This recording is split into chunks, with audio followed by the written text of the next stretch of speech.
अभी इसमें देखो, ये जो है ना, आप कौन कौन से एटम्स यूज करते हो पीरियोडिक टेबल में, आप कौन कौन से एटम्स जो है यूज करते हो? तो जनरली आप यूज करते हो कार्बन सबसे ज्यादा। ओके, उसके बाद नाइट्रोजन, ऑक्सीजन, हैलोजन्स को आप यूज करते हो, बोरॉन को यूज किया जाता है। ओके, सिलिकॉन, फास्फोरस, सल्फर, ये सभी एटम्स हम क्या करते हैं, यूज करते हैं ऑर्गेनिक केमिस्ट्री में। इस साइड में अगर आप आओगे तो यहाँ पे हाइड्रोजन है, इसे भी बहुत बार आप यूज करते हो। ठीक है, तो ये सारे एलिमेंट्स हम यूज करते हैं, तो इसके बारे में हमें कुछ तो पता होना चाहिए कि किस तरह से इनका इलेक्ट्रॉनिक कॉन्फ़िगरेशन होता है। एटॉमिक नंबर तो सबको पता है, इलेक्ट्रॉनिक कॉन्फ़िगरेशन भी पता होगा। तो ये किस तरह से बॉन्ड बनाते हैं और किस तरह से आगे जाके रिएक्शन करेंगे, वो हम देखेंगे। तो सबसे पहले हमें देखना है कि इनका एटॉमिक नंबर क्या है, इलेक्ट्रॉनिक कॉन्फ़िगरेशन क्या होता है और कितने बॉन्ड बनाते हैं। ठीक है, तो इसी से हम यहाँ पे आज स्टार्ट करेंगे। अब देखो, ये जो पीरियोडिक टेबल है, इसमें डिफरेंट ग्रुप्स है, जैसे कि एस, पी, डी, एफ, ये सभी ग्रुप्स है। ये आपको पता होगा, आप इनऑर्गेनिक में भी पढ़ते हो, आप में से बहुत से लोगों को ये बातें पता है। तो चलो हम स्टार्ट करते हैं कार्बन से, जो कि हमारे लिए बहुत ज्यादा इंपॉर्टेंट है। ठीक है, तो देखो कार्बन जो है, इसका एटॉमिक नंबर क्या है? कार्बन का एटॉमिक नंबर होता है 6। अब ये कॉन्फ़िगरेशन होता है 1s2, 2s2, और क्या है यहाँ पे 2p4। ठीक है, अब जो कि ये जो दो है, ये वैलेंस और वाइटल्स है, वैलेंस और वाइटल्स है। तो इसमें जो इलेक्ट्रॉन्स है वो क्या होंगे, वैलेंस इलेक्ट्रॉन्स। तो ये इलेक्ट्रॉन्स क्या करते हैं, बॉन्ड फॉर्मेशन में हेल्प। 2p4 नहीं होगा, 2p2 होगा, क्योंकि एटॉमिक नंबर 6 है। तो जब ये बॉन्ड बनाएंगे, देखो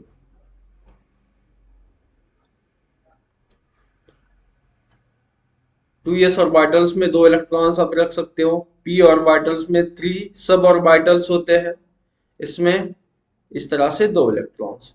अब आगे जाके जाने के बाद जब हाइब्रिडाइजेशन होता है, तो होता क्या है, ये इलेक्ट्रॉन s ऑर्बिटल से इसमें ट्रांसफर होता है। ये मैंने डेमो लेक्चर में भी आपको बताया था। तो यहाँ पे हम सब कुछ देखेंगे, जो भी बेसिक है, जितने हमें यूज करने हैं वो सब हम देखेंगे। तो देखो, अभी ये जो कार्बन एटम है, इसके पास कितने इलेक्ट्रॉन्स है? इसके पास 4 अनपेयर्ड इलेक्ट्रॉन्स है। कितने इलेक्ट्रॉन्स है? 4 पेयर्ड, पेयर्ड नहीं है, 4 अनपेयर्ड इलेक्ट्रॉन्स है। तो अभी इसके पास जो 4 अनपेयर्ड इलेक्ट्रॉन्स हैं, ये क्या कर सकते हैं, 4 बॉन्ड का फॉर्मेशन कर सकते हैं। तो कार्बन जो है, कार्बन क्या कर सकता है, 4 बॉन्ड्स बना सकता है। अब ये जो बॉन्ड्स हैं वो हो सकते हैं सिग्मा या फिर पाई। कार्बन जो है सिग्मा बॉन्ड भी बना सकता है और पाई बॉन्ड भी बना सकता है। ठीक है, ये सब बनेगा। अब देखो, इसका कुछ मॉलिक्यूल लिखते हैं, एच, एच, एच, एच। मतलब देखो, कार्बन जो है, इसने क्या किया है, यहाँ पे 4 बॉन्ड्स का फॉर्मेशन किया है, और हाइड्रोजन जो है ये इसे अटैच है। मतलब यहाँ पे कितने सिग्मा बॉन्ड्स हैं, 4 सिग्मा बॉन्ड्स है, यहाँ पे 4 सिग्मा बॉन्ड्स है। अब जो यहाँ पे बॉन्ड फॉर्मेशन हुआ है वो कैसे हुआ है, देखो फॉर एग्जांपल अगर यहाँ पे हाइड्रोजन है, तो हाइड्रोजन की अगर मैं सिंपल बात करूं तो ये 1s1 होता है, और इसमें बस एक ही इलेक्ट्रॉन है। तो हाइड्रोजन क्या करेगा, एक इलेक्ट्रॉन इसके साथ शेयर करेगा, तब जाके कार्बन और हाइड्रोजन में बॉन्ड बनेगा। तो देखो, ये जो बॉन्ड है, ये इस तरह से आपको दिखाई देगा। मतलब जब कार्बन और हाइड्रोजन में बॉन्ड बनता है या फिर कोई भी कोवैलेंट बॉन्ड बनता है, तो इन दोनों के शेयरिंग से बनता है, इन दोनों के शेयरिंग। इसमें से एक इलेक्ट्रॉन किसका है, कार्बन का है, और सेकेंड इलेक्ट्रॉन जो है वो किसका है, हाइड्रोजन का है। अब यहाँ पे कोवैलेंट बॉन्ड का फॉर्मेशन किया। ओके, अब देखो इससे मैं एक कुछ इंटरमीडिएट बनाता हूं। अब आगे जाके हम क्या करते हैं, ऑर्गेनिक केमिस्ट्री में इसकी रिएक्शंस देखते हैं। तो देखो, अगर मैं ये हाइड्रोजन जो है ना वो H माइनस के फॉर्म में निकालो, सपोज कर लो निकालो, ऐसे तो पॉसिबल नहीं है यहाँ पे निकालना, पर सपोज कर लो मैं ये यहाँ पे इसे निकाल देता हूँ। तो ये H माइनस कैसे जाएगा, कब जाएगा, जब हाइड्रोजन जो है ना वो एक इलेक्ट्रॉन जब एक्सेप्ट करेगा तब क्या बनेगा, इससे H माइनस बनेगा। अब ये H माइनस की फॉर्म में जा रहा है, इसके मतलब हाइड्रोजन के पास ऑलरेडी एक इलेक्ट्रॉन है। अब ये एक इलेक्ट्रॉन एक्स्ट्रा में आ गया तो इसके पास दो इलेक्ट्रॉन हो गए, मतलब ये क्या करेगा, नेगेटिव साइन शो करेगा, क्योंकि इसके पास एक एक्स्ट्रा इलेक्ट्रॉन अभी प्रेजेंट है। तो अभी इसने क्या किया, एक इलेक्ट्रॉन एक्स्ट्रा हाइड्रोजन लेके जा रहा है, इसलिए देखो जो एक्स्ट्रा इलेक्ट्रॉन है वो किसका है, वो एक्स्ट्रा इलेक्ट्रॉन ये तो एक हाइड्रोजन का ही था, तो ये इलेक्ट्रॉन भी ये हाइड्रोजन लेके जा रहा है। मतलब अभी हाइड्रोजन जो यहां से चला गया,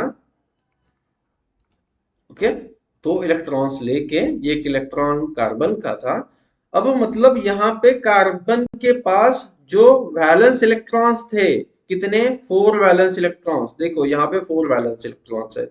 अब इसके पास 4 वैलेंस इलेक्ट्रॉन्स है क्या, नहीं, कितने रह गए, इन 3 शेयरिंग जो बॉन्ड्स है इसमें 3 इलेक्ट्रॉन्स ही है, मतलब इसके पास जो एक इलेक्ट्रॉन था वो नहीं है, अब इसके पास डिफिशियंसी है, इसलिए इस पे आता है पॉजिटिव चार्ज। अब यही क्या होता है आपका कार्बोकैटायन, यही तो कार्बोकैटायन होता है ना, ठीक है, इसे हम क्या कहते हैं, कार्बोकैटायन। तो कार्बोकैटायन कब बनेगा, जब कार्बन उसका जो एक वैलेंस इलेक्ट्रॉन जो है वो जब लूज करेगा तब कार्बोकैटायन का फॉर्मेशन होगा। दूसरा इंटरमीडिएट जो बनता है कार्बन से वो क्या होता है, कार्बेनियन। तो चलो हम उसे ट्राई करते हैं। सपोज आपके पास है बेस, सपोज आपने ये प्रोटॉन निकाला।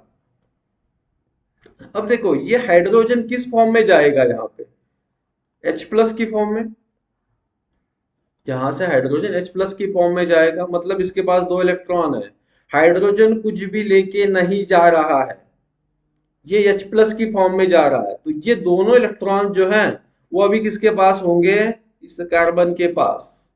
मतलब कार्बन के पास देखो 4 वैलेंस इलेक्ट्रॉन होते हैं, तो इसके पास अभी कितने इलेक्ट्रॉन्स है, 3 इलेक्ट्रॉन्स तो कार्बन के इस बॉन्ड्स में है, और यहाँ पे ये किसका है, और ये जो एक्स्ट्रा है वो हाइड्रोजन का आया है। मतलब यहाँ पे कार्बन के पास अभी कितने इलेक्ट्रॉन्स एक्सेस में है, एक इलेक्ट्रॉन एक्सेस में है, इसलिए इस पे निगेटिव चार्ज आता है।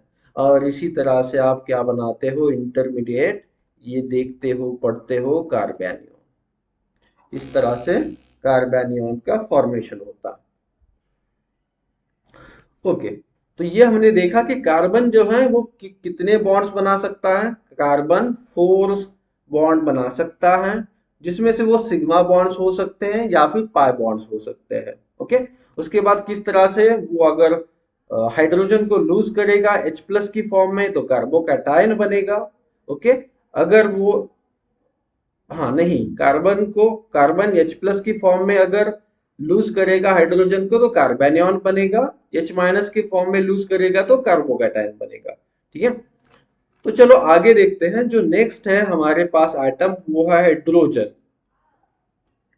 अब देखो हाइड्रोजन जो है उसका एटॉमिक नंबर कितना है, 1, इसका इलेक्ट्रॉनिक कॉन्फ़िगरेशन होगा 1s1, मतलब इसके पास एक ही ऑर्बिटल है 1s ऑर्बिटल, और उसमें एक अनपेयर्ड इलेक्ट्रॉन होता है, इस टाइप का इसके पास एक अनपेयर्ड इलेक्ट्रॉन है। अब जब भी इसे किसी के साथ बॉन्ड बनाना होता है तो ये क्या करेगा, ये एक अनपेयर्ड इलेक्ट्रॉन वो शेयर करेगा किसी के साथ और बॉन्ड का फॉर्मेशन करेगा। फॉर एग्जांपल कार्बन है हमारे पास, तो कार्बन के पास कितने वैलेंस इलेक्ट्रॉन्स हैं, 4, जिसमें से ये कुछ R ग्रुप्स हो सकते हैं।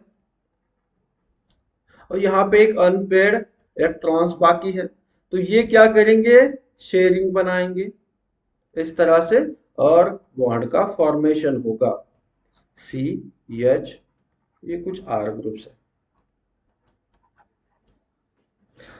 अब देखो H2 मॉलिक्यूल भी ऐसे ही बनता है, हाइड्रोजन का जो H2 मॉलिक्यूल है वो ऐसे ही बनेगा, हाइड्रोजन और हाइड्रोजन के शेयरिंग ऑफ इलेक्ट्रॉन से। अब उसके बाद आपको पता है कि हाइड्रोजन के दो आइसोटोप्स भी होते हैं, ड्यूटेरियम और ट्रिटियम, ठीक है, ठीक है, ये आपने पढ़ा होगा। अब उसके बाद हम देखेंगे कि हाइड्रोजन जो है वो दो फॉर्म में एग्जिस्ट करता है, और दो फॉर्म में, जो स्पेसिस हम ऑर्गेनिक केमिस्ट्री में यूज करते हैं, इसका यूज बहुत कम होता है पर देखेंगे आगे जाके। और तो जो स्पेसिस है उसमें से एक है प्रोटॉन H+, ये है प्रोटॉन, और सेकेंड स्पेसिस जो है हमारे पास ये है H-, ये क्या है, हाइड्राइड आयन।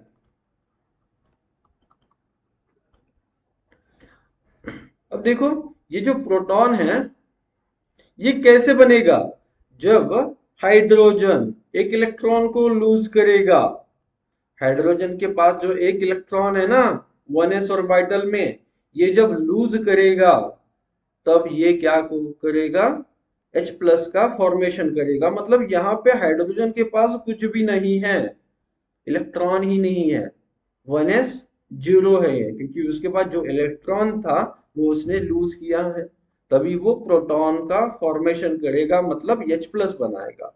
अब यहाँ पे जो हाइड्राइड है, आयन है हाइड्राइड आयन, ये कैसे बनेगा, देखो जब हाइड्रोजन किसी इलेक्ट्रॉन को एक्सेप्ट करेगा तब ये क्या बनाएगा, H- का फॉर्मेशन करेगा। मतलब यहाँ पे H+ बनाने के लिए उसने इलेक्ट्रॉन को लूज किया था, यहाँ पे H- बनाने के लिए इसने इलेक्ट्रॉन को एक्सेप्ट किया है, तब जाके ये H- बनेगा। और ये क्या है, इसका मतलब ये 1s2 होगा, दो इलेक्ट्रॉन्स इसके 1s ऑर्बिटल में प्रेजेंट है। ओके, तो ये है हाइड्रोजन। उसके बाद देखो हम नेक्स्ट जो देखने वाले हैं एटम, वो है हमारे पास नाइट्रोजन। ऊपर देखते हैं पीरियोडिक टेबल में, यहाँ पे देखो कार्बन हमने देख लिया जिसका एटॉमिक नंबर था 6, उसके बाद हमने देखा हाइड्रोजन, अब हमें देखेंगे नाइट्रोजन, उसके बाद ऑक्सीजन, और उसके बाद यहाँ पे हम देखेंगे हेलोजन।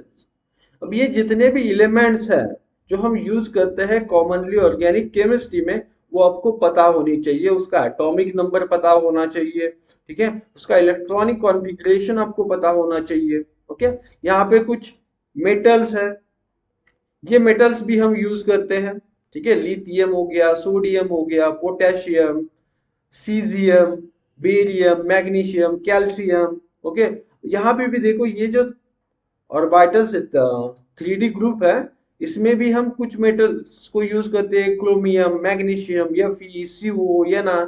इसके बारे में आपको कुछ ना कुछ तो पता होना चाहिए कि इसका नेचर क्या है, किस तरह से ये बॉन्ड बनाता है, कौन से ऑर्बिटल्स इसके पास है। ओके, आपने इनऑर्गेनिक केमिस्ट्री में आप पढ़ लिया होगा। अगर आप आगे जाके नेट और गेट का प्रिपरेशन करोगे तो इनऑर्गेनिक करना पड़ेगा, और उसमें ये सब कुछ हो जाएगा, ठीक है। तो चलो यहाँ बात करते हैं। तो देखो यहाँ पे जो है ये सभी एटम्स हम देखने वाले हैं, boron, carbon, nitrogen, oxygen, fluorine, ये पूरा हेलोजन, और यहाँ पे जो है ना फास्फोरस, सल्फर, ये सब कुछ हम यहाँ पे देखेंगे कि ये किस तरह से बॉन्ड का फॉर्मेशन करते हैं। तो नाइट्रोजन की चलो बात करते हैं। नाइट्रोजन का एटॉमिक नंबर कितना होता है, नाइट्रोजन कब आता है, देखो कार्बन के बाद है, कार्बन के बाद नाइट्रोजन आता है, उसके बाद ऑक्सीजन है, तो कार्बन 6 है, तो नाइट्रोजन हो जाएगा 7। तो इसका एटॉमिक नंबर है 7। इलेक्ट्रॉनिक कॉन्फ़िगरेशन क्या होगा, 1s2,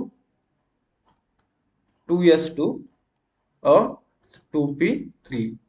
अब कार्बन से एक इलेक्ट्रॉन ज्यादा है, मतलब ये इलेक्ट्रॉन किस ऑर्बिटल में होगा, 2p ऑर्बिटल में होगा। अब इसे लिख सकते हो 1s ऑर्बिटल में दो इलेक्ट्रॉन है, और यहाँ पे कितने इलेक्ट्रॉन्स हैं? 3 इलेक्ट्रॉन्स है, 1 2 3। अब नाइट्रोजन जो है वो क्या करता है, इस 3 अनपेड इलेक्ट्रॉन की मदद से क्या बनाता है? 3 बॉन्ड्स बनाता है। मतलब नाइट्रोजन जो है वो 3 बॉन्ड्स का फॉर्मेशन करेगा। अगर ये 3 बॉन्ड्स का फॉर्मेशन करेगा तो देखो यहाँ पे भी इसके पास कुछ इलेक्ट्रॉन्स है, ओके, और ये फील्ड ऑर्बिटल है, और ये अनशेयर्ड इलेक्ट्रॉन्स है। क्या है ये? अनशेयर्ड इलेक्ट्रॉन्स है। अब ये जो इलेक्ट्रॉन्स है, अनशेयर्ड इलेक्ट्रॉन्स है, वो नाइट्रोजन के पास होते हैं लोन पेयर की तरह। मतलब अगर हम इसके मॉलिक्यूल की बात करें तो ये इस तरह से होगा, ठीक है। अभी आपको कुछ लिखने की जरूरत नहीं है, ये जो भी इसकी पीडीएफ होगी वो मैं सेंड कर दूंगा, और ये कुछ इतना ज्यादा इंपॉर्टेंट भी नहीं है कि आपको रिकॉर्ड करना है, बस समझ लो, ठीक है। तो आपको पीडीएफ बाद में मिल जाएगा इसका। तो ये अमोनिया मॉलिक्यूल है, और इसमें नाइट्रोजन ने 3 बॉन्ड्स का फॉर्मेशन किया है इस ऑर्बिटल्स का यूज करके, पी ऑर्बिटल से ये, और इसके पास 2 अनशेयर्ड इलेक्ट्रॉन्स है जो लोन पेयर की तरह नाइट्रोजन यूज करता है। अब इसका और एक मॉलिक्यूल देखते हैं जो होता है RnH2। RnH2। अब RnH2 में देखो नाइट्रोजन ने 3 सिग्मा बॉन्ड्स का फॉर्मेशन किया है, और इसके पास 2 लोन पेयर्स भी, एक लोन पेयर प्रेजेंट है 2 इलेक्ट्रॉन्स के फॉर्म में। अब इसकी मैं कोई रिएक्शन करता हूं, जैसे हमने ऊपर कार्बन में किया वैसे ही यहाँ पे हम देखते हैं। अगर ये बेस के साथ रिएक्शन करे तो क्या होगा? बेस यहां से H+ की फॉर्म में, बेस H+ की फॉर्म में क्या करेगा? क्योंकि बेस के पास क्या होता है? इलेक्ट्रॉन्स होते हैं, वो हाइड्रोजन को प्रोवाइड करता है। उसके पास यहाँ पे शेयरिंग इलेक्ट्रॉन्स जो है वो किसके पास आ जाएंगे? नाइट्रोजन के पास। तो जब भी हम कोई रिएक्शन मैकेनिज्म देखते हैं तो इस तरह से हम एरो से शो करेंगे। बेस इलेक्ट्रॉन्स को प्रोवाइड करेगा हाइड्रोजन पे, जब ये हाइड्रोजन को प्रोवाइड करेगा तो जो ये शेयरिंग इलेक्ट्रॉन्स हैं, 2 शेयरिंग इलेक्ट्रॉन जो इसके पास है वो नाइट्रोजन के पास आ जाएंगे। तो RnH, ठीक है, RnH लोन पेयर तो नाइट्रोजन के पास पहले से ही है, और 2 इलेक्ट्रॉन्स एक्सेस में है, इसलिए इस पे नेगेटिव चार्ज। ये एक्सेस में है इसलिए इस पे क्या है? निगेटिव चार्ज है। तो नाइट्रोजन पे निगेटिव चार्ज इस तरह से आएगा। आगे जाके अगर ये किसी प्रोटॉन के साथ रिएक्शन करे, नाइट्रोजन किसी प्रोटॉन के साथ रिएक्शन करे, तो देखो ये नाइट्रोजन की लोन पेयर जो है ना वो H+ को ऑब्स्ट्रैक्ट करेगी। नाइट्रोजन ने क्या किया है? इलेक्ट्रॉन्स को डोनेट किया है प्रोटॉन को। तो जब ये डोनेट करेगा RnH, और इस पे और एक प्रोटॉन, तो देखो अब नाइट्रोजन पे क्या है? नाइट्रोजन की कंडीशन क्या है? नाइट्रोजन क्या करता है? 3 बॉन्ड्स का फॉर्मेशन करता है। उसके बाद उसके पास एक लोन पेयर होती है। अब ये जो लोन पेयर है उसने यूज की है, मतलब क्या है? नाइट्रोजन के पास जो लोन पेयर थी वो अभी नहीं है, उसके पास इलेक्ट्रॉन की डिफिशियंसी है, इसलिए यहाँ पे पॉजिटिव चार्ज आएगा। तो जब भी किसी एटम पे या किसी स्पेसिस पे चार्ज डेवलप होता है, वो पॉजिटिव चार्ज हो या फिर निगेटिव चार्ज है, इसका मतलब या तो उसके पास इलेक्ट्रॉन की डिफिशियंसी है या फिर इलेक्ट्रॉन रीच है वो स्पेसिस। जैसे कि ये जो बना हुआ है अमोनियम कैटायन, ये इलेक्ट्रॉन डिफिशियंसी के वजह से बना हुआ है। और ये जो स्पेसीज होती है वो जनरली स्टेबल नहीं होती है, वो क्या करेगी? इजीली रिएक्ट करेगी या फिर खुद को स्टेबलाइज करने की कोशिश करेगी, या फिर खुद को स्टेबलाइज करने की कोशिश करेगी, ठीक है। तो नाइट्रोजन को हमने देखा जो क्या करता है? 3 बॉन्ड्स का फॉर्मेशन करता है।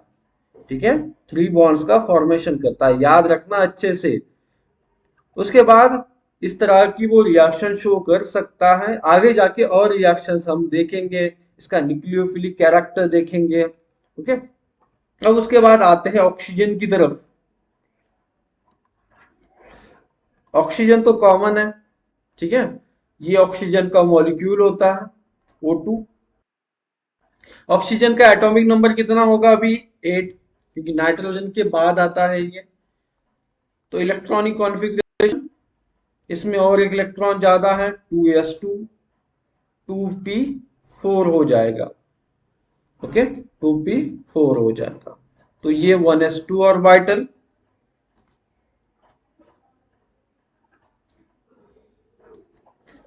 इसमें 1 इलेक्ट्रॉन, 2 इलेक्ट्रॉन, 3 इलेक्ट्रॉन, और यहाँ पे 4th इलेक्ट्रॉन आएगा। अब देखो इसके पास कितने अनपेड इलेक्ट्रॉन्स है? 2। मतलब ऑक्सीजन क्या करता है? 2 बॉन्ड्स का फॉर्मेशन करता है। ऑक्सीजन 2 बॉन्ड्स का फॉर्मेशन करता है, और उसके पास यहाँ पे 2 अनपेड इलेक्ट्रॉन्स है। ये एक सिस्टम है, ये है, मतलब यहाँ पे इसके पास एक लोन पेयर होगी, इसके पास एक लोन। तो ऑक्सीजन 2 बॉन्ड बनाता है, ROH। ऑक्सीजन 2 बॉन्ड बनाता है और उसके पास 2 लोन पेयर्स होती है, उसके पास 2 लोन पेयर्स होती है। इस लोन पेयर को वो यूज करता है डोनेट करने के लिए, ये यूज करता है डोनेट करने के लिए। तो चलो इसकी भी कुछ रिएक्शंस देखते हैं, जैसे कि जो जितने सारे अल्कोहल्स है, कॉमन जो अल्कोहल्स है, कुछ अल्कोहल्स एसिडिक होते हैं, वो जो एसिडिक होते हैं वो बेस के साथ क्या करेंगे? रिएक्शन करेंगे। अगर बेस यहाँ से H प्लस को अट्रैक्ट करता है तो ये हाइड्रोजन इसकी तरफ आएगा, मतलब अभी क्या बनेगा? ऑक्सीजन के पास देखो पहले से 2 लोन पेयर्स है, अभी क्या होगा? इस यहाँ पे ऑक्सीजन और हाइड्रोजन के बीच में जो बॉन्ड था, वो दोनों इलेक्ट्रॉन्स आ जाएंगे इसके ऊपर, मतलब इसके इसके पास ऊपर नेगेटिव चार्ज। क्यों? क्योंकि देखो एक इलेक्ट्रॉन, इसमें से जो एक इलेक्ट्रॉन है ये ऑक्सीजन का ही है, तो ये जो इलेक्ट्रॉन है वो हाइड्रोजन ने दिया है, इसलिए इस पे नेगेटिव चार्ज। आगे चलो, जब ऑक्सीजन डोनेट करेगा, ओके, ये इलेक्ट्रॉन को डोनेट करेगा, तो क्या होगा? ROH, लोन पेयर अभी भी प्रेजेंट है इस पे, इस लोन पेयर को आपने यूज किया है, इसलिए इस पे पॉजिटिव चार्ज। अब जनरली देखते हो कार्बोनिल कंपाउंड्स में, कार्बोनिल कंपाउंड्स आपके पास होते हैं, तो इसकी रिएक्शन देखते हो। ओके, तो जब भी कोई एसिड होता है, एसिड के साथ कौन रिएक्ट करेगा? यहाँ पे ऑक्सीजन की ये जो लोन पेयर है, ये लोन पेयर दोनों इलेक्ट्रॉन्स डोनेट करेगी हाइड्रोजन को, H प्लस को। क्यों H प्लस को? क्यों? क्योंकि H प्लस 1s0 है, इसके पास कुछ भी इलेक्ट्रॉन्स नहीं है, तो बॉन्ड बनाने के लिए दोनों के दोनों इलेक्ट्रॉन जो है वो ऑक्सीजन डोनेट कर रहा है, इसलिए ये इस तरह से ROH बनाएगा। और ऑक्सीजन पे कौन सा चार्ज आएगा? यहाँ पे ऑक्सीजन पे यहाँ पे अभी आएगा पॉजिटिव चार्ज, ठीक है। आगे जाके हम देखेंगे कि इसके और इसके बीच में ज्यादा इलेक्ट्रोफिलिसिटी किसकी है। कोई मुझे बता सकता है कि यहाँ पे जो स्टार्टिंग में मैंने जो कार्बोनिल लिखा है, इसकी ये जो 1 है या फिर 2 है, इन दोनों में से ज्यादा इलेक्ट्रोफिलिसिटी किसकी होगी? ये है सिंपल आपका कार्बोनिल, और इसे कहा जाता है ऑक्सोनियम आयन।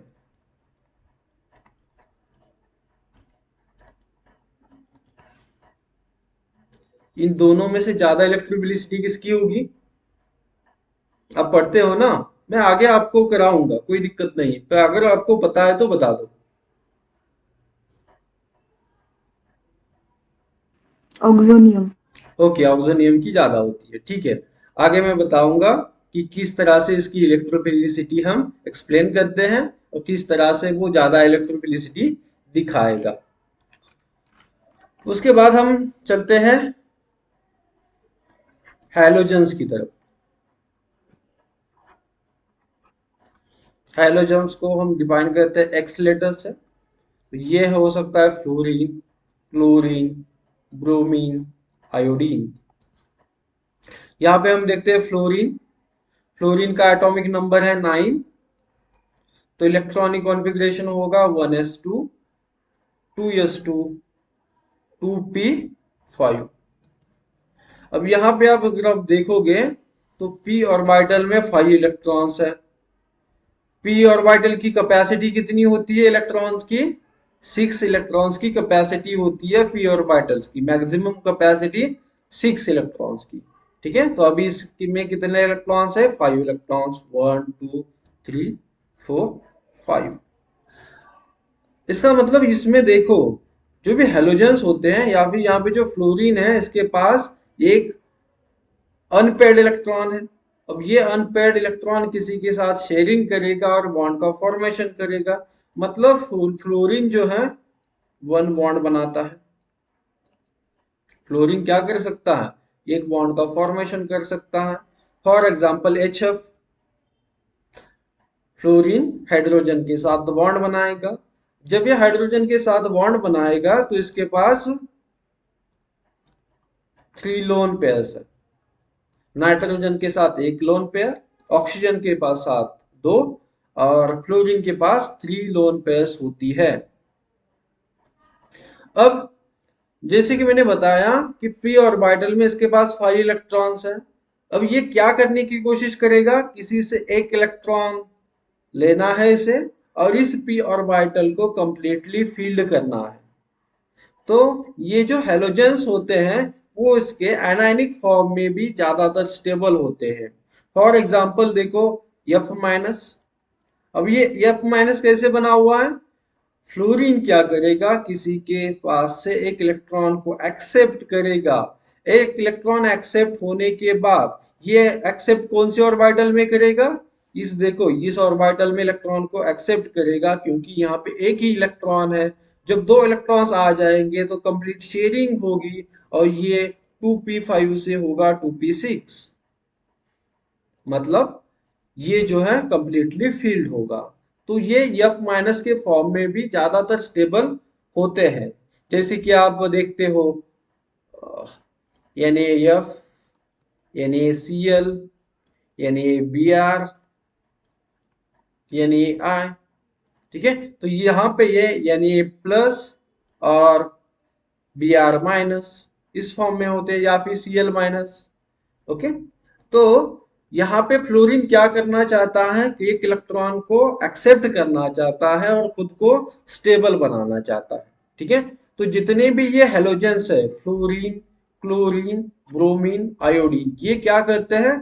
सिर्फ एक ही बॉन्ड का फॉर्मेशन करेंगे। इसके पास सिर्फ एक ही वैलेंस इलेक्ट्रॉन है जिससे ये एक सिग्मा बॉन्ड का फॉर्मेशन करता है। अब देखो यहाँ पे आ जाओ, इसके बारे में और एक बात आपको पता होनी चाहिए हैलोजेंस के बारे में। तो देखो, जब आप हैलोजेंस को देखते हो ना तो इसकी इलेक्ट्रोनेगेटिविटी आपको पता होनी चाहिए। ओके, तो देखो जैसे पहले यहाँ पे देखते हैं फ्लोरीन, क्लोरीन, ब्रोमीन, आयोडीन। अभी मुझे बताओ इसमें से सबसे ज्यादा जो इलेक्ट्रोनेगेटिव है ना वो कौन है? फ्लोरीन सबसे ज्यादा इलेक्ट्रोनेगेटिव है। और सबसे कम इलेक्ट्रोनेगेटिव कौन होता है? आयोडीन। तो जैसे जैसे आप ऊपर से नीचे आते हो, जैसे जैसे आप ऊपर से नीचे आते हो तो इलेक्ट्रोनेगेटिविटी कम होती है और साइज बढ़ती है। फ्लोरीन की साइज कम है और आयोडीन की साइज ज्यादा है। तो ये भी एक रीजन है कि उसकी इलेक्ट्रोनेगेटिविटी जो होती है वो कम होती है। तो याद रखना, जैसे जैसे आप नीचे आओगे, पीरियोडिक टेबल में नीचे आओगे तो इलेक्ट्रोनेगेटिविटी कम होगी और साइज बढ़ेगी। और ये जो दो फैक्टर्स है ना वो डिपेंड करेंगे आगे कि ये जो हैलोजेंस हैं वो किस तरह से रिएक्ट करते हैं। इलेक्ट्रोनेगेटिविटी और उसकी साइज, ये दो फैक्टर्स डिसाइड करेंगे, तो इसका जो ऑर्डर है वो आपको पता होना चाहिए। अगर हम यहाँ पे बात करें, ठीक है, तो देखो boron, carbon, nitrogen, oxygen, fluorine, इन सब में सबसे ज्यादा इलेक्ट्रोनेगेटिव होता है फ्लोरीन, ठीक है। तो जहां और इनकी अगर साइज की बात करें तो कंपेरेटिवली साइज जो है फ्लोरीन की ही कम होती है। यहाँ पे बहुत ज्यादा डिफरेंस नहीं होता, जैसे कि ऑक्सीजन और फ्लोरीन के साइज में बहुत ज्यादा डिफरेंस नहीं है, बस इलेक्ट्रोनेगेटिविटी में डिफरेंस है।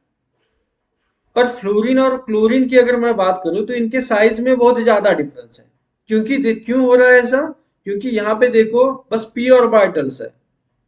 जब ऑक्सीजन से फ्लोरीन में जाओगे तो यहाँ पे बस पी ऑर्बिटल में इलेक्ट्रॉन इंक्रीज होंगे।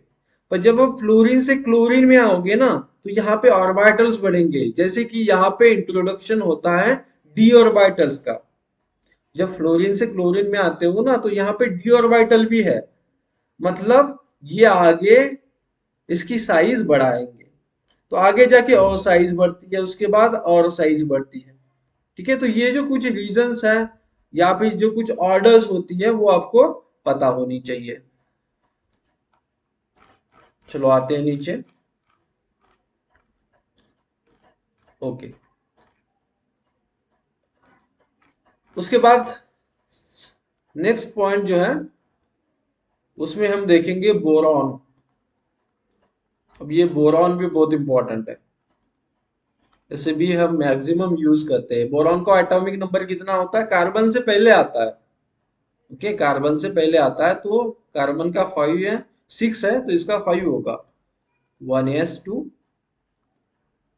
2s2 और 2p1, ओके। तो कितना देखो वैलेंस और ऑर्बिटल्स 2s और 2p है।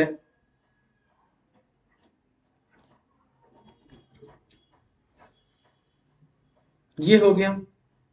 अभी बोरॉन के पास अभी आगे क्या होता है, जब ये हाइब्रिडाइजेशन करता है तो यहां से भी एक इलेक्ट्रॉन यहाँ पे ट्रांसफर हो जाता है, मतलब ये इस तरह से बनाएगा।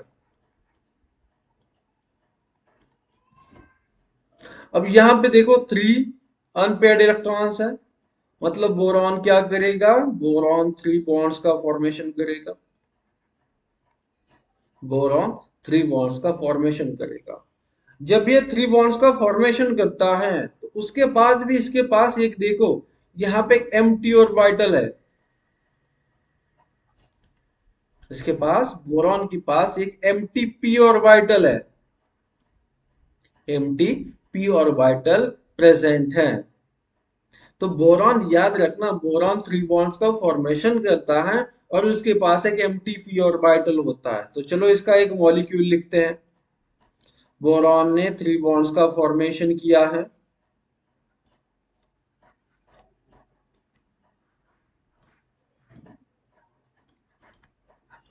इसके मॉलिक्यूल जो है ना प्लेनर होते हैं। तो बोरॉन 3 बॉन्ड्स का फॉर्मेशन करता है और एक पी ऑर्बिटल, तो ये जो है ना ये इसके पास एक पी ऑर्बिटल है। अब इस पी ऑर्बिटल का यूज क्या होता है? ये पी ऑर्बिटल क्या कर सकता है? इलेक्ट्रॉन्स को एक्सेप्ट कर सकता है, क्योंकि एम्प्टी है ना, यहाँ पे देखो ये एम्प्टी है, तो यहाँ पे ये पी ऑर्बिटल को क्या कर सकता, पी ऑर्बिटल में इलेक्ट्रॉन को एक्सेप्ट कर सकता है। कैसे करेगा दिखाता हूं मैं। आपके पास अमोनिया है, अमोनिया है, अमोनिया के पास क्या है? नाइट्रोजन, उसके पास लोन पेयर है। अब ये लोन पेयर ये डोनेट कर सकता है। अब ये अगर लोन पेयर को डोनेट करेगा तो एक्सेप्ट कौन करेगा? बोरॉन। किस ऑर्बिटल में? उसके एम्प्टी ऑर्बिटल में। तो जब ये इलेक्ट्रॉन को एक्सेप्ट करता है एम्प्टी ऑर्बिटल में तो ये एक एडक्ट बनाता है इस तरह का, बोरॉन और नाइट्रोजन के बीच में ये एडक्ट बनता है।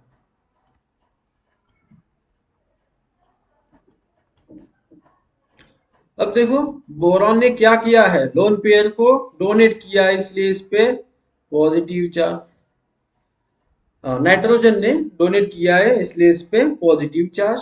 बोरॉन ने क्या किया है? इलेक्ट्रॉन को एक्सेप्ट किया है।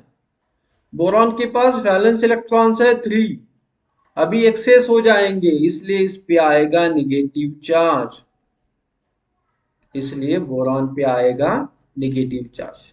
तो इस तरह से बोरॉन जो है वो रिएक्शन शो करता है। और याद रहेगा आपको कि बोरॉन के पास एक एम्प्टी ऑर्बिटल है। तो यहाँ पे एक कंसेप्ट आती है, कौन सी कंसेप्ट? एसिडिटी की। जैसे कि ये जो बोरॉन है ना, फॉर एग्जांपल BH3 है, तो ये किसकी तरह एक्ट कर सकता है?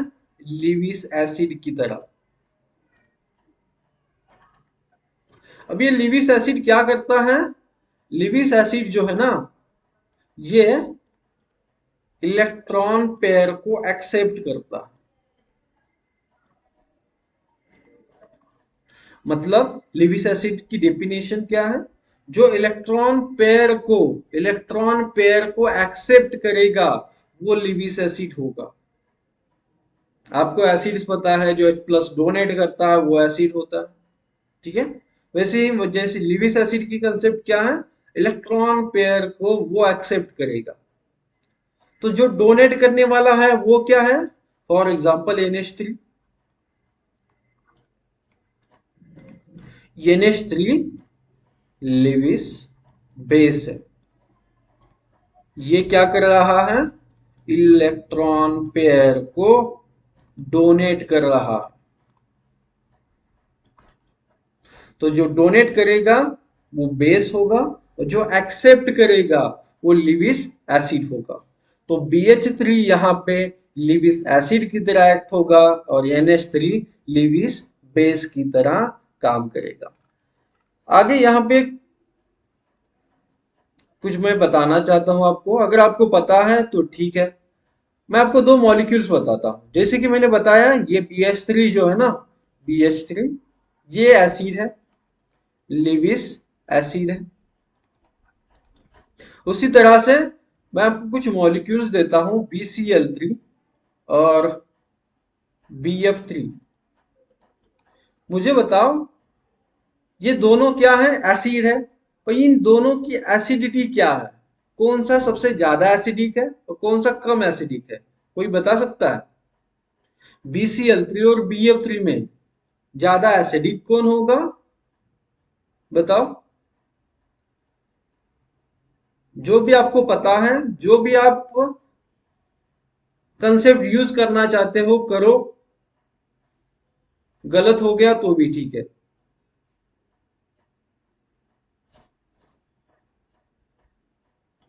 BCl3 और BF3 में ज्यादा एसिडिक कौन होता है?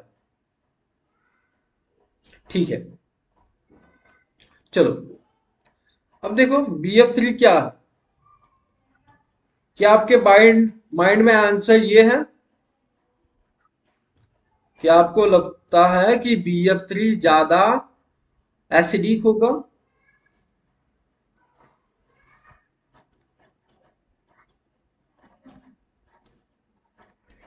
जैसे कि मैंने बताया, ये एसिडिक क्यों है? क्योंकि ये से एम्प्टी ऑर्बिटल में ये इलेक्ट्रॉन को एक्सेप्ट करेगा, इसलिए ये एसिडिक होगा।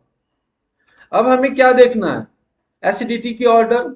मतलब ये जो एम्प्टी ऑर्बिटल है, ये जितना ज्यादा इलेक्ट्रॉन को एक्सेप्ट करेगा, मतलब बोरॉन पे इलेक्ट्रॉन की जितनी ज्यादा इलेक्ट्रॉन की डिफिशियंसी होगी, उतना ही वो ज्यादा एसिडिक होगा।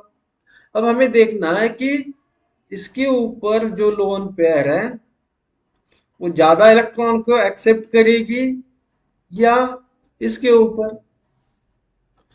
इसके दोनों के पास है ना एमटीबी ऑर्बिटल्स, पर डिफरेंस क्या है? यहाँ पे है फ्लोरीन और यहाँ पे है क्लोरीन। तो जनरली जो लोग कंसेप्ट देखते हैं, अगर आपने कुछ पढ़ा हुआ नहीं है तो कंसेप्ट देखते हैं, वो देखते हैं इलेक्ट्रोनिगेटिविटी की। जैसे कि मैंने बताया कि फ्लोरीन और क्लोरीन में इलेक्ट्रोनिगेटिविटी ज्यादा किसकी होती है? फ्लोरीन की। जैसे जैसे नीचे आते हैं इलेक्ट्रोनिगेटिविटी कम होती है। तो फ्लोरीन क्या है? मोर इलेक्ट्रोनिगेटिव है। फ्लोरीन मोर इलेक्ट्रोनिगेटिव है। इसलिए आपको ऐसा लग सकता है कि फ्लोरीन इससे इलेक्ट्रॉन खींचेगा और बोरॉन पे इलेक्ट्रॉन की डिफिशियंसी होगी, ऐसे आपको लग सकता है, आप ऐसे सोच सकते हो। अगर आप ऐसा सोचोगे तो इसके अकॉर्डिंग BF3 जो है वो सबसे ज्यादा क्या होगा, एसिडिक होगा, अच्छा लिविस एसिड होगा। पर यहाँ पे ये कंसेप्ट नहीं है। यहाँ पे जो कंसेप्ट है वो होती है, देखो कौन सी, फ्लोरीन के पास क्या है, लोन पेयर्स है, क्लोरीन के पास भी लोन पेयर्स है, ठीक है, दोनों के पास क्या है, लोन पेयर प्रेजेंट है। फ्लोरीन के पास देखो ऊपर यहाँ पे जो मैंने लिखा है, फ्लोरीन के पास कौन से ऑर्बिटल में लोन पेयर है, अरे फ्लोरीन के पास यहाँ पे, ये जो फ्लोरीन का हमने देखा है ना, इसमें देखो कौन कौन से है, ये यस ऑर्बिटल है, 2s ऑर्बिटल है, और ये दोनों 2p ऑर्बिटल्स है। 2s और 2p ऑर्बिटल्स में इसके पास लोन पेयर है। मतलब ये 2p ऑर्बिटल की लोन पेयर यूज कर सकता है डोनेट करने के लिए। तो अगर ये यहाँ पे देखो फ्लोरीन कि ये जो लोन पेयर है ये कौन से ऑर्बिटल में है, 2p ऑर्बिटल में है। तो यहाँ पे मैं कंसेप्ट बताऊंगा आपको बैक बॉन्डिंग की।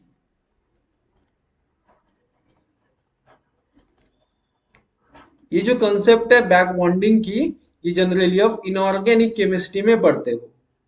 तो इसी कंसेप्ट को हम आज यहां पे यूज करेंगे।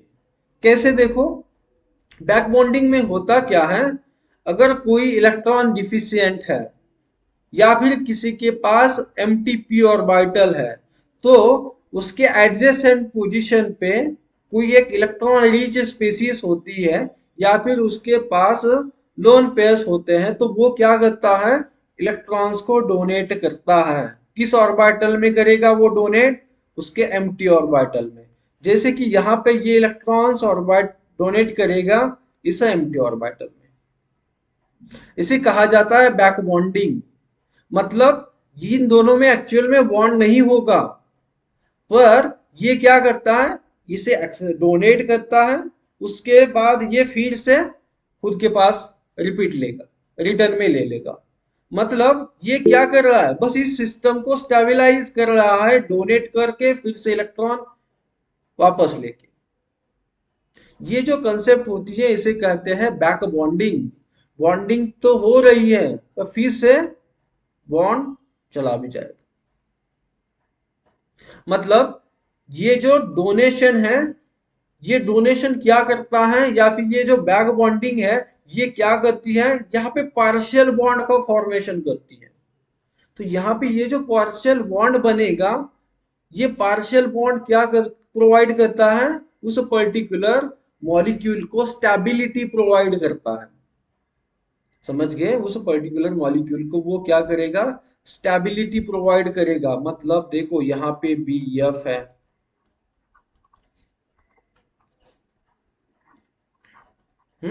तो इन दोनों के बीच में पार्शियल बॉन्ड बन गया, इमेजिन करो।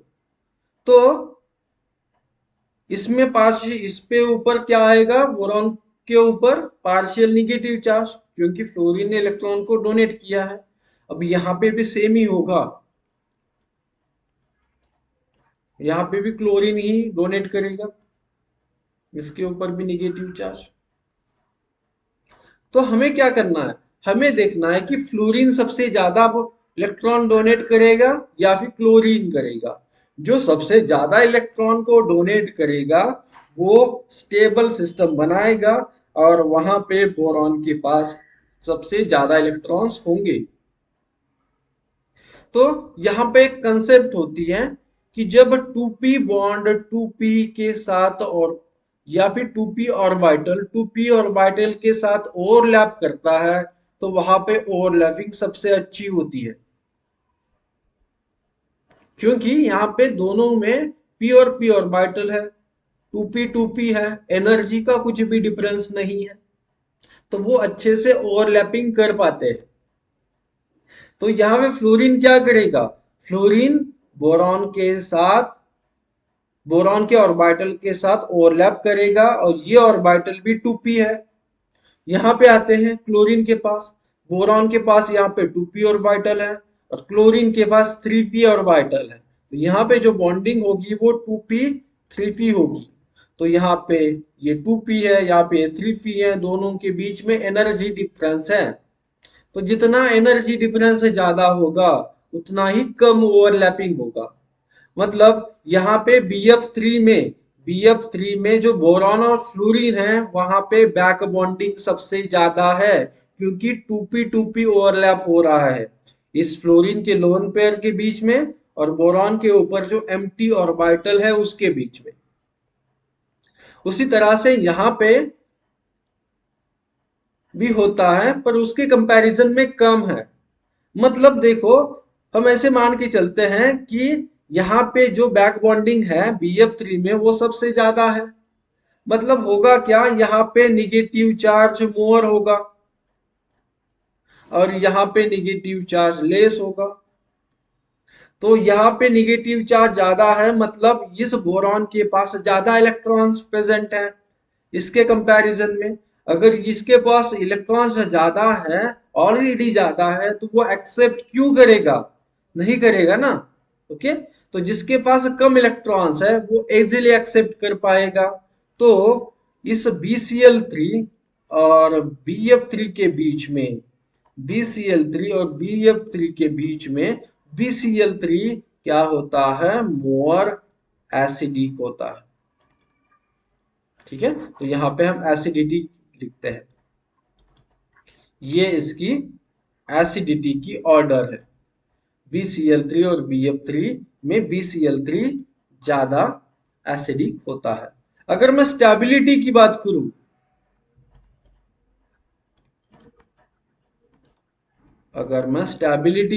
करूं, तो स्टेबल कौन होगा? BF3 ज्यादा स्टेबल है, क्योंकि बोरॉन और फ्लोरीन में बैक बॉन्डिंग ज्यादा है, इसलिए ये ज्यादा स्टेबल है। तो जहां पे बैक बॉन्डिंग ज्यादा होगी वहां पे एसिडिटी कम होगी। ठीक है, तो ये जो कंसेप्ट है उसे भी आप याद रखना। और इस तरह से बोरॉन जो है वो रिएक्शन शो करता है। ठीक है, आप लोगों ने NMR पढ़ा हुआ है, तो NMR की एक बात बताता हूं मैं। दो मॉलिक्यूल्स दे देता हूं,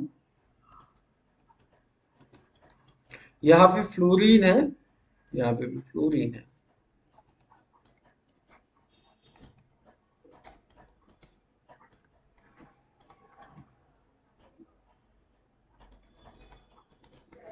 ठीक है, मुझे बताओ इन दोनों में से सबसे ज्यादा डीशिल्डेड कौन से प्रोटॉन्स होंगे?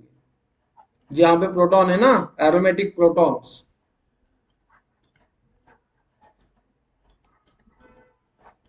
यहां से कंसेप्ट आएगी वो पता होनी चाहिए। ओके, ये जो एरोमेटिक प्रोटॉन्स है कहाँ पे आते हैं? यहाँ पे आते हैं, 7.2627 पे आते हैं। तो मुझे बताओ ये 1 और 2 में से सबसे ज्यादा डीशिल्डेड कौन होगा? किसकी sigma value, chemical shift value सबसे ज्यादा होगी? ट्राई करो।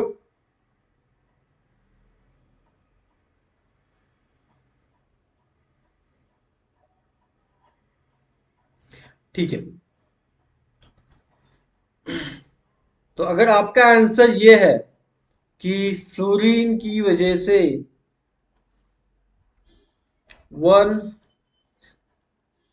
ऐसा ऑर्डर है, केमिकल शिफ्ट वैल्यू फर्स्ट की ज्यादा होगी जिसमें फ्लोरीन है, क्योंकि फ्लोरीन क्या करेगा? इलेक्ट्रॉन विथड्रॉ करेगा इस सिस्टम से और उससे डीशिल्डेड होगी ये सिस्टम। ठीक है, अगर आपका आंसर ये है तो गलत है। ठीक है, ऐसा यहाँ पे नहीं होता।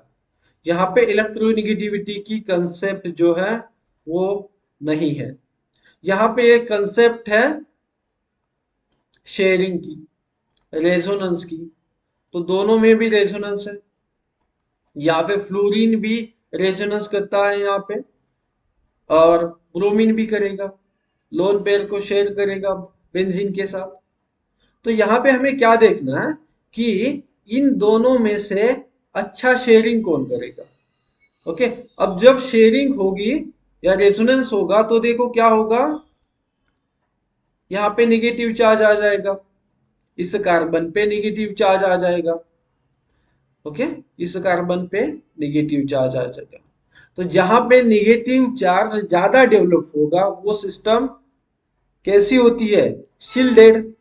और जहां पे कम इलेक्ट्रॉन डिफिशियंट इलेक्ट्रॉन की, हाँ, जहां पे कम इलेक्ट्रॉन्स होते हैं वो क्या होती है, डीशील्डेड। तो देखो यहाँ पे फ्लोरीन के पास क्या है, 2p ऑर्बिटल, और यहाँ पे ये जो कार्बन होता है जहां पे पाई बॉन्ड बना हुआ है ये भी 2p ऑर्बिटल का ही है।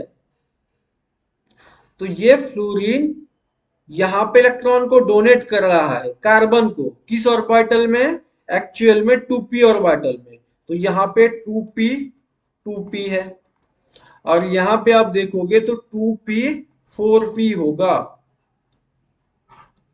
तो एनर्जी पे डिफरेंस ज्यादा है, यहाँ पे अच्छा ओवरलैपिंग होगा, अच्छा डोनेशन होगा, यहाँ पे अच्छा डोनेशन नहीं होगा क्योंकि यहाँ पे इन दोनों के एनर्जी में डिफरेंस है। तो जहां पे डोनेशन पॉसिबल है, इजीली पॉसिबल है, वहां पे बेंजीन के ऊपर इलेक्ट्रॉन डेंसिटी ज्यादा होगी, और जहां पे इलेक्ट्रॉन डेंसिटी ज्यादा होती है वो शील्डेड होता है।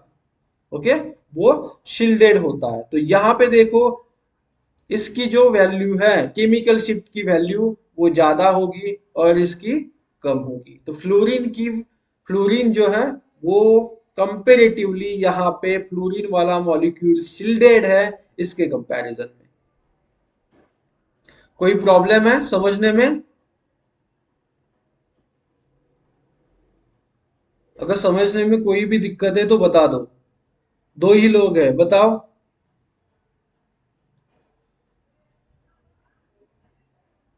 नहीं सर। ओके,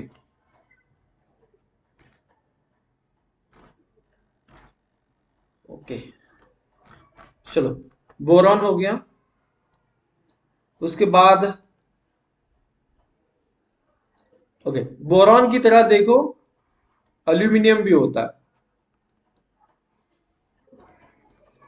ओके, एल्यूमिनियम भी बोरॉन के नीचे है। तो जो उसके नीचे है वो सेम उसकी तरह ही बॉन्ड फॉर्मेशन करते हैं। चलो यहाँ पे आ जाओ, बोरॉन के नीचे आता है एल्यूमिनियम। ओके, तो बोरॉन कितने बॉन्ड बनाता है, 3 बॉन्ड्स का फॉर्मेशन करता है। उसी तरह से यहाँ पे एल्यूमिनियम भी क्या करेगा, 3 बॉन्ड्स का फॉर्मेशन करेगा। आप देखते हो AlCl3, और ये AlCl3 इसके पास भी एमटीपी ऑर्बिटल है। तो ये भी क्या कर सकता है, लिविस एसिड की तरह एक्ट हो सकता है, काम कर सकता है। उसके बाद हम देखते हैं सिलिकॉन। अब सिलिकॉन जो है वो जस्ट एग्जैक्ट इसके नीचे है, कार्बन के नीचे है। तो कार्बन कितने बॉन्ड बनाता है, 4 बॉन्ड बनाता है। तो सिलिकॉन भी क्या करेगा, 4 बॉन्ड का फॉर्मेशन करेगा। ओके, उसी तरह से नाइट्रोजन और फॉस्फोरस, ऑक्सीजन और सल्फर। ठीक है, नाइट्रोजन के नीचे फॉस्फोरस है, ऑक्सीजन के नीचे सल्फर है। तो इनको भी हम देख लेते हैं। तो देखो, जब कार्बन और सिलिकॉन की बात करते हैं, कार्बन के बाद आता है सिलिकॉन। तो मैंने बताया ये क्या करेगा, जैसे कार्बन 4 बॉन्ड्स का फॉर्मेशन करता है उसी तरह से सिलिकॉन जो है ये भी 4 बॉन्ड्स का फॉर्मेशन करता है। पर यहाँ पे जब आप नीचे आते हो, कार्बन से नीचे आते हो, तो यहाँ पे इंट्रोडक्शन होता है डी ऑर्बिटल्स का। यहाँ पे इंट्रोडक्शन होता है डी ऑर्बिटल्स का। तो यहाँ पे जो कि डी ऑर्बिटल्स सिलिकॉन के पास प्रेजेंट है, तो ये इलेक्ट्रॉन को एक्सेप्ट कर सकता है डी ऑर्बिटल्स में। जैसे कि कार्बन देखो, अगर कार्बन आपके पास ऐसा है, ये टेट्रा सब्स्टिट्यूटेड कार्बन है, यहाँ पे कार्बन ने ऑलरेडी 4 बॉन्ड्स का फॉर्मेशन किया है। तो जब कोई न्यूक्लियोफाइल इस पे रिएक्ट करना चाहेगा तो नहीं कर सकता। उसके पहले उसे क्या करना पड़ेगा, पहले उसे ये बॉन्ड ब्रेक करना पड़ेगा, तभी ये इसके साथ अटैच हो सकता है। कार्बन इस तरह से कभी भी 5 बॉन्ड का फॉर्मेशन नहीं कर सकता ऐसे, क्योंकि इसके पास कोई ऑर्बिटल ही नहीं है इलेक्ट्रॉन रखने के लिए। पर मैं अगर सिलिकॉन की बात करूं, ये है, ये है सिलिकॉन। तो ये जो क्या करता है, इसके पास डी ऑर्बिटल भी है।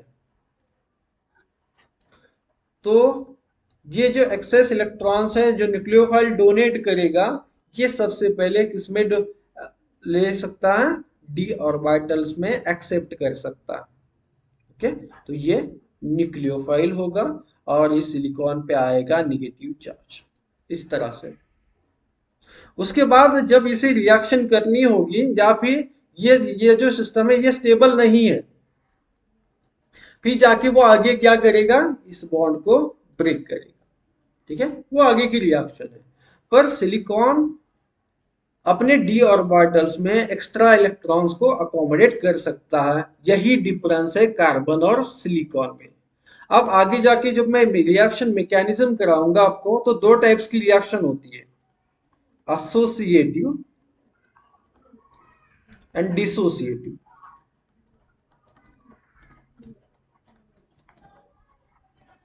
एसोसिएटिव एंड डिसोसिएटिव, ये दो टाइप्स की रिएक्शन आगे जाके हम देखते हैं। तो इन दोनों में डिफरेंस क्या है। एसोसिएटिव में देखो होता क्या है, सबसे पहले बॉन्ड फॉर्मेशन होता है, सबसे पहले बॉन्ड फॉर्मेशन होता है। फॉर एग्जांपल सिलिकॉन, ये जब न्यूक्लियोफाइल के साथ रिएक्ट करेगा तो सबसे पहले ये बॉन्ड बनाएगा, एसोसिएशन करेगा। मतलब सिलिकॉन इस तरह से, न्यूक्लियोफाइल नेगेटिव चार्ज, इस तरह से एसोसिएशन करेगा, उसके बाद जो भी कुछ होना है वो हो जाएगा। तो इस टाइप की रिएक्शन होती है एसोसिएटिव। तो क्या कार्बन एसोसिएटिव रिएक्शन दिखा सकता है, शो कर सकता है? नहीं, क्योंकि कार्बन एक्स्ट्रा इलेक्ट्रॉन्स अकोमोडेट ही नहीं कर पाएगा, इसलिए कार्बन कभी भी एसोसिएटिव टाइप रिएक्शन नहीं शो करता। कार्बन जो है वो शो करता है डिसोसिएटिव टाइप रिएक्शन। और इसमें कौन सी रिएक्शन इन्वॉल्व होती है आपकी, SN1 और SN2, ये दोनों रिएक्शन इन्वॉल्व होती है डिसोसिएटिव रिएक्शंस में। फॉर एग्जांपल, जैसे कि मैं SN1 की बात करूं, तो SN1 में क्या है, हैलोजन। तो SN1 में होता क्या है, सबसे पहले ये इसे ब्रेक करता है, कार्बोकैटायन का फॉर्मेशन करता है, और उसके बाद न्यूक्लियोफाइल इस पे अटैक करेगा, इस कार्बोकैटायन पे अटैक करेगा। तो यहां पे हो गया डिसोसिएशन। अगर आपको लगता है कि SN2 में भी एसोसिएशन होता है, तो गलत है। क्योंकि SN2 में होता क्या है, देखो ये है Br, यहां पे न्यूक्लियोफाइल आता है। तो यहां पे होता क्या है, ये पार्शियली इसके साथ रिएक्शन करता है और ये पार्शियली ब्रेक होता है। तो एक ही स्टेप में दोनों रिएक्शंस होती है, एक ही स्टेप में दोनों स्टेप होती है। मतलब ये इसके साथ अटैच भी होता है, और उसके बाद क्या होगा, ये चला भी जाएगा। तो ये दोनों स्टेप जो है, एडिशन और इलिमिनेशन, दोनों स्टेप एक ही स्टेप में होती है, या फिर साइमल्टेनियसली होती है। यहाँ पे सबसे पहले एसोसिएशन नहीं होता, दोनों स्टेप होती है, तो ये अलग है। ठीक है, तो कार्बन जो है वो कभी भी एसोसिएटिव टाइप रिएक्शन नहीं शो करेगा। जिनके पास एम्प्टी ऑर्बिटल्स है, या फिर जिनके पास डी ऑर्बिटल्स है, या फिर पी ऑर्बिटल्स है, वो क्या कर सकते हैं, एसोसिएटिव टाइप रिएक्शन शो कर सकते हैं। ठीक है, तो याद रखना सिलिकॉन और कार्बन में डिफरेंस क्या है। अब सिलिकॉन का कोई एक मॉलिक्यूल देखते हैं। जैसे कि आपके पास प्रोटेक्टिंग ग्रुप होता है, TMS chloride, CH3 CH3 CH3 Cl, TMS chloride. अब प्रोटेक्शन में भी सीखते हो कि इसका प्रोटेक्शन कैसे करते हैं।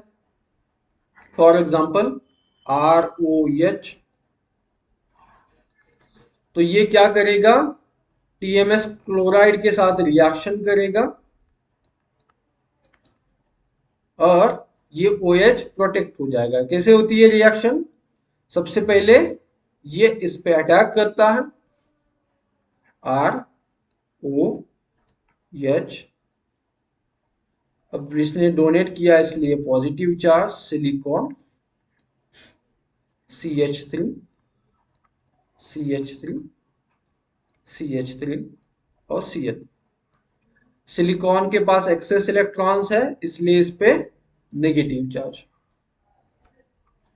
सबसे पहले हमने किया एसोसिएशन, उसके बाद क्या होगा, ये इसे स्टेबलाइज करेगा और ये यहां से चला जाएगा, तो ये बन गया ROSI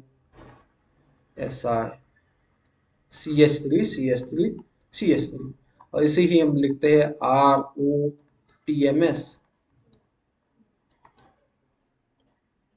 तो इस तरह से सिलिकॉन जो है वो रिएक्शन करता है न्यूक्लियोफाइल के साथ। ठीक है, तो ये रिएक्शन आपने पढ़ ली होगी प्रोटेक्शन में। ठीक है, इसका डी प्रोटेक्शन भी आपको पता होगा। डी प्रोटेक्शन किससे करते हैं, जनरली टीबाप से करते हैं। ठीक है, टीबाप एक फ्लोरिनेटिंग एजेंट है जो फ्लोरीन को डोनेट करता है, उसके बाद उसका डी प्रोटेक्शन होता है। ठीक है, आगे जाके ये सब कुछ मैं बताने वाला हूं कि टीबाप क्या है, वो किस तरह सिलिकॉन के साथ रिएक्शन करता है। और एक इंपॉर्टेंट चीज जो है वो आपको पता होनी चाहिए कि सिलिकॉन की जो है ना वो सबसे ज्यादा इलेक्ट्रॉन एफिनिटी होती है फ्लोरीन और ऑक्सीजन की टूवर्ड्स। ये बहुत ज्यादा अट्रैक्ट करता है, फ्लोरीन और ऑक्सीजन को बहुत ज्यादा अट्रैक्ट करता है कौन, सिलिकॉन। इसलिए जब भी सिलिकॉन की रिएक्शन होगी फ्लोरीन और ऑक्सीजन के साथ तो वो इमीडिएटली रिएक्ट कर देगा। फॉर एग्जांपल देखो यहाँ पे मैंने बनाया TMS। अब TMS क्या है, सिलिकॉन ये है।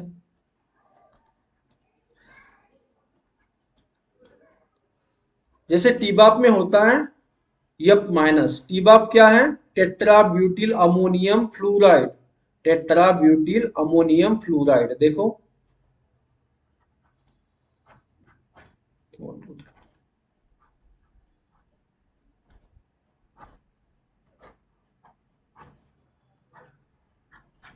ठीक है, प्लस माइनस।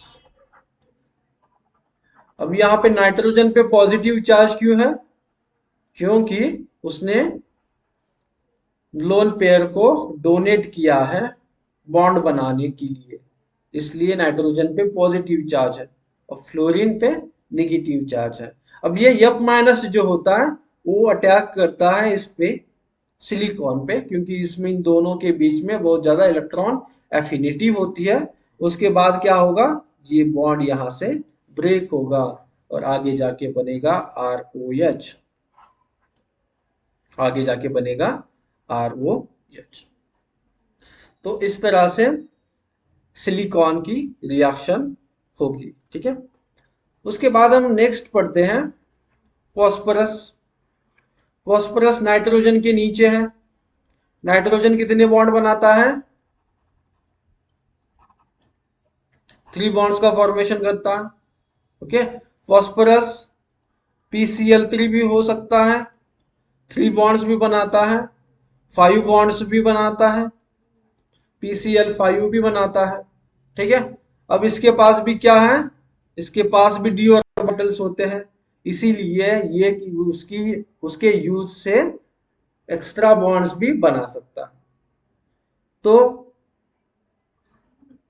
अब 9 जो होगा वो है फॉस्फोरस के बाद सल्फर। अब सल्फर की भी सेम केमिस्ट्री है, ये ऑक्सीजन के नीचे आता है ऑक्सीजन 2 बॉन्ड्स बनाता है, तो सल्फर भी 2 बॉन्ड्स बना सकता है, पर ये उससे ज्यादा भी बॉन्ड्स बनाता है। क्यों? क्योंकि उसके पास डी ऑर्बिटल्स है, वो इलेक्ट्रॉन को उस ऑर्बिटल्स में एक्सेप्ट कर सकता है। सल्फर उस ऑर्बिटल्स में इलेक्ट्रॉन को एक्सेप्ट कर सकता है। तो आपके लिए काम क्या रहेगा कि फास्फोरस और सल्फर और ज्यादा बॉन्ड्स कैसे बनाएगा, ठीक है। उसे देखो, इलेक्ट्रॉनिक कॉन्फ़िगरेशन को पढ़ो और समझो कि किस तरह PCl3 का तो पता है, जैसे NH3 होता है उस तरह से अभी ये क्या करेगा PCl3। तो PCl5 का फॉर्मेशन कैसे होता है वो आपको देखना है। उसी तरह से अगर मैं सल्फर की बात करूं तो RSH होता है, ठीक है। SO2 भी आप देखते हो, मतलब यहां पे इसने कितने बॉन्ड्स बनाए हैं, 4 बॉन्ड्स का फॉर्मेशन किया है। अब टोसाइल क्लोराइड आपने पढ़ा होगा, एक प्रोटेक्टिंग ग्रुप है। टोसाइल क्या होता है, ये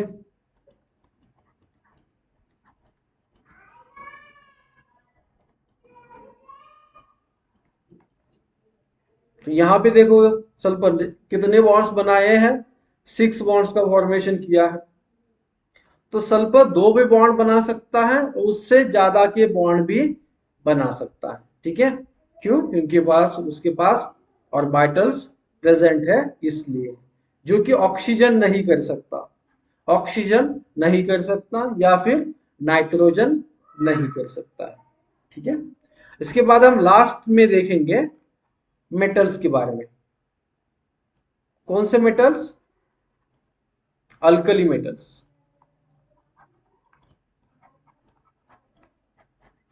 अल्कली मेटल्स कौन से हैं? लिथियम, सोडियम, पोटेशियम, ये जो है ना वो अल्कली मेटल्स है। तो अगर मैं सोडियम को ले लेता हूं तो सोडियम का एटॉमिक नंबर कितना है, देखो यहां पे आ जाओ। सोडियम का एटॉमिक नंबर देखो कहां पे है सोडियम, बहुत ऊपर है। ये देखो सोडियम यहाँ पे है, hydrogen, lithium, sodium, potassium, rubidium, caesium, francium, ये सारे अल्कली मेटल्स है। और इस रो में जो है वो है अल्कलाइन मेटल्स। तो आप जनरली सोडियम को देखते हो, पोटेशियम में को देखते हो जब ऑर्गेनिक केमिस्ट्री पढ़ोगे, मैग्नीशियम देखोगे, कैल्शियम देखोगे, ठीक है। तो सोडियम का एटॉमिक नंबर देखो यहाँ पे 11, मैग्नीशियम का कितना है 12। तो इसका इलेक्ट्रॉनिक कॉन्फ़िगरेशन एक बार हम निकालते हैं और देखते हैं कि किस तरह से Na+ की फॉर्म में स्टेबल होगा। तो सोडियम का एटॉमिक नंबर है 11, मतलब 1s2, 2s2, 2p6 और उसके बाद 3s1। अब देखो 1s ऑर्बिटल फील्ड है, 2s ऑर्बिटल भी फील्ड है, 2s 2p दोनों फील्ड है। उसके बाद यहाँ पे आता है 3s ऑर्बिटल, और इसके 3s ऑर्बिटल में एक इलेक्ट्रॉन प्रेजेंट है। ओके, 3s ऑर्बिटल में एक इलेक्ट्रॉन प्रेजेंट है। अब ये एक इलेक्ट्रॉन ये क्या करता है, लूज करता है। जब भी ये लूज करेगा एक इलेक्ट्रॉन को तो ये बनता है Na+।